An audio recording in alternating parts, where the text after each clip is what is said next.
Morning, everyone. Welcome to another Rookie Card Collector 123 video. In today's episode, we're going to continue our look at Negro League slash Winter League baseball cards. Um, we're going to, as we've done in all the previous episodes, I'm going to read brief bios of the ball player first and show all known card images. Most of them I have images for, a couple of them that I don't. I'll just talk about the card sets that they were included in. So the first player we're going to look at today is Buster Clarkson. So Clarkson played in the Negro Leagues from 1937 to 1950. He played shortstop, third base, second base, and outfield. So a very versatile ball player. Began his Negro League career with the Pittsburgh Crawfords in 1937 and 1938. That was toward the end of the Crawfords powerhouse teams, where they had four or five baseball Hall of Famers on the same club in the mid 30s. Charleston opted to go with the Crawfords primarily because he was friends with Oscar Charleston, who was the manager of the Crawfords at that time, and also a baseball Hall of Famer. So Clarkson started with the Crawfords, would move to the Newark Eagles from 1940 and 1942, and then spent the majority of his Negro League days with the Philadelphia Stars from 1942, 46, 49, and 1950. He had one brief major league stint, which I'll mention in a minute, 1952, and then spent some time in the U.S. Minor league professional leagues. So Clarkson was a powerfully built right-handed power hitter, hit consistently, could pull the ball, all fine all-around fielder at multiple positions with a strong arm. The Philadelphia Star shortstop made all-star appearances in 1940 and 1949. Finished his 14-year career in Negro League Baseball with a 359 lifetime average. So, fantastic hitter. In the Puerto Rican Winter League, he was the home run leader in 1951 with 17 round trippers and made it to the major leagues at the age of 34 as a utility infielder with the Boston Braves in 1952. After his brief major league appearance, he played with Dallas in the Texas League, batted .330 his first year there with 18 home runs, 87 RBIs, 100 walks, and a .324 average with 42 home runs, 135 RBIs, and 104 walks during his second season at Dallas. So Clarkson, outstanding hitter, spent 14 seasons in Negro League ball, plus winter leagues, very brief major league stint, and then some professional minor league baseball in the U.S. And we're going to have a bunch of cards to look at for Clarkson. These are primarily cards from Puerto Rico. These are all late 40s, early 50s cards. So the first card we're going to look at here is a 1948 to 49 Toleteros. That's a Puerto Rican Winter League team. He played for Ponce. That's Ponce is the name of the ball club. You can see it on the jersey there. These Toleteros cards had mainly printed photos, but there was a handful that were real photographs. The Clarkson here is one of the real photographs, and these are scarcer and worth more money, that more valuable. So 48-49 Buster Clarkson Toleteros would be his true rookie card. Next to that one is another Toleteros. This is the next year, 1949 to 50. Clarkson again, another nice image, black and white cards. His name printed at the bottom with the borders around all sides. The 48-49s are borderless, except for the bottom where the name is printed. Okay, next to that, you'll see one that's not really discernible in the picture here. It's a very light image. This is a 1950 Dominican Republic, Dominican League card. These are basically uncatalogued. The set appears in the standard catalog of vintage baseball cards that was put out by Krause Publications during the 20 teens. There's sort of a ongoing unfinished checklist. The date of the 1950 year on there is pretty much an estimate. Very little is known about these other than they came from the Dominican Republic. They show players from the early 50s. Um, and Buster Clarkson is included in there. We have an image of it, although it's pretty light on here. Okay, next one we're going to look at is the 1950-51 Toleteros. This is the year they printed those in color. So this is Clarkson again with the Ponce team, as he was in the previous. Looks like the same image as 49-50, just this one's in color. The other one was black and white. The 50-51s are a little tougher to find than the 48s and 49s. And next to that one, we have another 50-51, Buster Clarkson, Toleteros again. Several of the ball players were made in two different poses or different variations in these Toleteros sets. Clarkson was one of those, so he appears twice in the 50-51 Puerto Rican Winter League set. Next to that, we have also from the same season, 50-51. Toleteros also did an inaction series, which was kind of like a second series that year. These were also in color. They were mainly with green backgrounds with black and white photos for the most part. There was not a lot of color involved. But they were inaction shots of, this case, it looks like Clarkson getting congratulated by teammates, maybe after hitting a home run or so. That's a little better picture right there. And we have another inaction Buster Clarkson down on the bottom here. Also 50-51 Toleteros, the same set as the previous card, just two different images. And then next to that, I don't have an image for it, but it's a 1951-52 Dania Buster Clarkson. The Danias are even rarer than the Toleteros cards, and many of them I was not able to get images for my book here. So 51-52, Dania Buster Clarkson, the last Winter League card of him.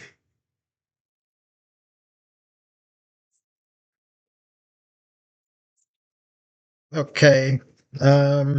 Moving on to the next player we're going to talk about. This one's a very important figure in not only baseball history and black baseball, but also in card collecting. This is going to be Jimmy Claxton. Jimmy Claxton had a pretty brief career in professional baseball. Spent one season with the Cuban Stars, 1932.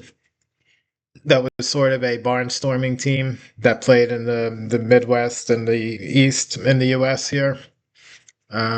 Claxton's main claim to fame, though, was he played one season, which actually consisted of a total of 5 games in the Pacific Coast League. So Claxton, like I said, 1932, Cuban Stars is one season in quote-unquote professional baseball. Sort of a Negro League barnstorming club. He was a pitcher, left-handed pitcher. Spent time in one season in the minor leagues, U.S. minor leagues, like I said, Pacific Coast League. So he pitched for the Oakland Oaks. And let's see here. 5 games, 3 starting assignments, 2 relief appearances, and he was released without being given a reason. So his background story was his ancestry was predominantly European, but included approximately 1/6 black and an equal amount of Indian heritage, American Indian heritage. As a young man, disclaiming or leaving out his African roots while acknowledging the Indian part, he passed for white and pitched with the Oakland Oaks in organized baseball in 1916. That was the Pacific Coast League stint. And I believe somebody snitched on him, and the word got out that he was actually part black and thus not allowed in professional baseball. So after 5 games, the Oakland Oaks gave him his unconditional release, and he was out of U.S. professional baseball, at least at least in the MLB and professional minor leagues. His time with the Cuban Stars in the East West League, 1932. He posted a 1-2 league record. Before that, he pitched for the Chicago Union Giants, which was a traveling barnstorming team. They had some Negro League players on that team as well. And he posted a 20-1 record against all level of competition in 1931, the year before the Cuban Stars appearance. So very interesting player in like I said, black history, baseball history. The card side of things, where he becomes important, is even though he only pitched in the PCL with the Oakland Oaks for 5 games, he happened to be there coincidentally at the time that the Z-Nut company, Standard Biscuit, who put the Z-Nut cards out, was taking photographs of the ball players the week that he was with the team. So he got photographed and appears on a 1916 Z-Nut PCL baseball card, which is the only card ever made of Claxton. So these are super rare and very high demand. A couple of these sold recently over $10,000 at auction. Hake's Auction House, where I do consulting work for, recently sold the 1932, the East West squad team photo that had Claxton and also Luis Tion Sr. And that one did 8,000, somewhere around $8,000 for the team photo from 1932. So Claxton, very rarely does anything come up for him, picturing him for sale. But when it does, the demand is great. And, quite a unique story in black baseball. So Claxton, I'm going to show you, he only had, like I said, the one card, which was that Z-Nut card, and I have a good picture of that. So we're going to look at that here. So this is the Claxton Z-Nut card. The Z-Nuts were printed with a coupon at the bottom that was meant to be cut off and redeemed. So probably 95% of the Z-Nuts that still exist today are missing the coupon, as this one is. So this is Claxton finishing, following through on a pitching pose. He's in the 1916 Z-Nut release. Z-Nut printed cards from 1911 through 1936. Most of the time they were individual years. Toward the end, they only printed one set that covered 33 to 36 the last 4 years. Otherwise, sets came out just about every year from Z-Nuts. All Pacific Coast League players, many Hall of Famers appeared over the years in those sets. Many of them are pre-rookies before they made the major leagues. They were playing in the minors. So again, real nice image of Claxton. Very rare card and super valuable today.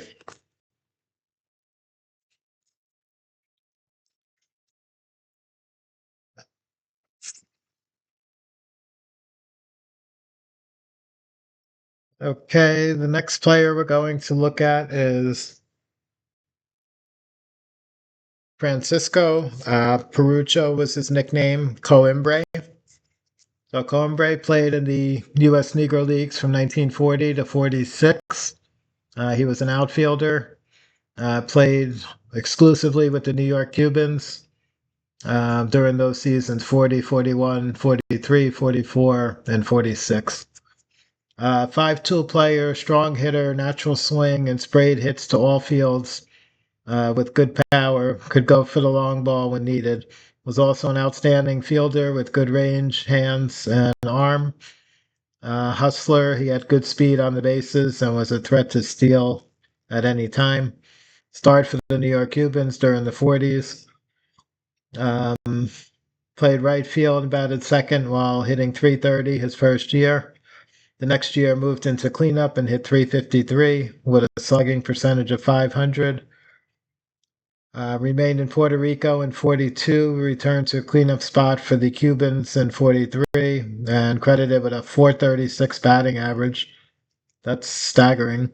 In 1944, he had 357 with a 510 slugging percentage and a starting All Star game spot, his second All Star appearance that year. Prior to Roberto Clemente, Coimbre was considered the greatest Puerto Rican baseball player ever. And he won the batting title in Puerto Rico in 1942-43 with a 342 average and 44-45 with a 425 average. This is Puerto Rican winter ball.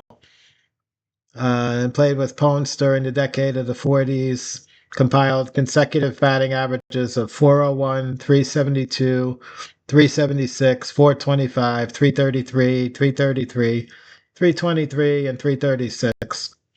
Finished with a lifetime Puerto Rican batting average of 337, and he's in the Ponce Sports Hall of Fame in Puerto Rico. So quite an amazing list of accomplishments for Coimbre there.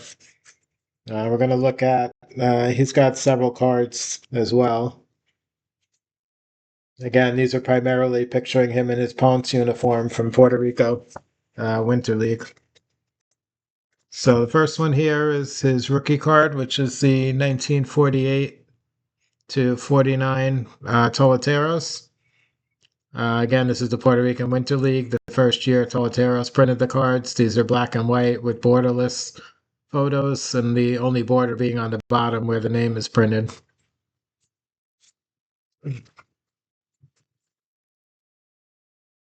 The second Coimbre there is the 4950 that we see here in the middle. Also Toleteros, also a black and white image. This one has the borders. And next to that, we have the 5051 Toleteros, the third year, so he appears in all three of those sets. This one is in color and has the borders around it. These two images are identical, just one's in color, one's in black and white. Then we move down to the second row here, and all three of these are going to be the Toleteros in action, which is the second series from 5051. All three of them include Coimbre in the action shots. So three different photos here in this row. And down in the bottom corner here, the last Coimbre that we're going to look at, this is a 51-52 Dania, also Puerto Rican Winter League ball. This is the toughest of the Puerto Rican Winter League sets. This is Coimbre. These are in color. He's again in his Ponce uniform. This one is a unique pose. And pops on cards from this set are almost always under 5, I would say. So several Coimbre cards to look at there.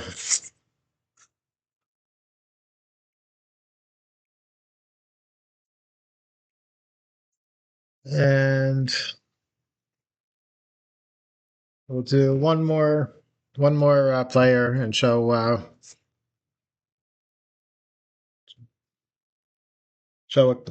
couple of cards today, and then we'll wrap up this episode. So the last one we're going to look at today is Carlos Colas. Colas was a native Cuban. He played in the Negro Leagues from 1940 to 1950, so basically the entire decade of the 40s. He was primarily a catcher. Later in his career, played some outfield. After an injury, his catching days came to an end. He was with the Cuban Stars in his first season, 1940. New York Cubans, 41. And then Memphis Red Sox at the end of his playing days in the late 40s into the early 50s. So after breaking in as a catcher with the Cuban Stars in 1940, he shared catching duties with the New York Cubans in 41. Batted .281 at the bottom of the lineup.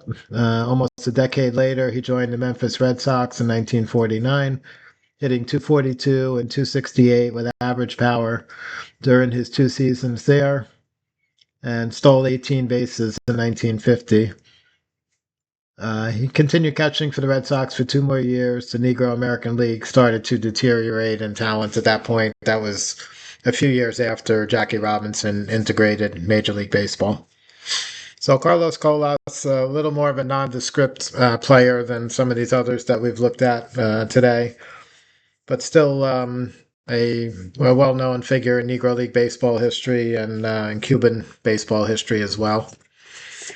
So Colas only had two cards. I have an image of one of them. The second one I do not have. So Colas here appears in the 1945-46. This is the Caramello Deportivo set. This was a Winter League set from Cuba.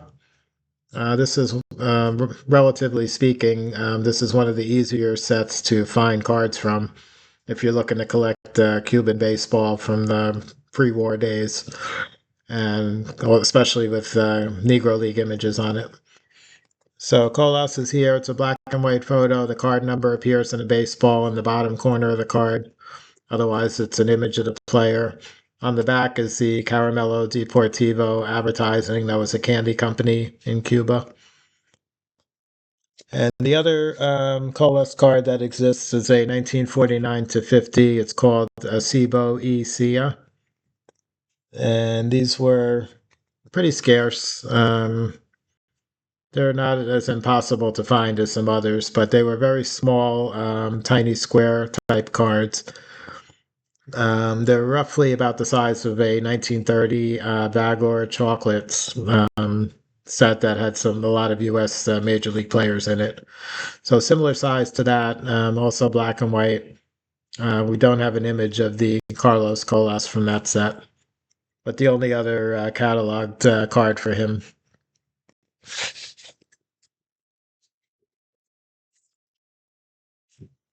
So that's going to wrap up today's episode for Negro League baseball cards, as well as the other Winter League countries in Latin America.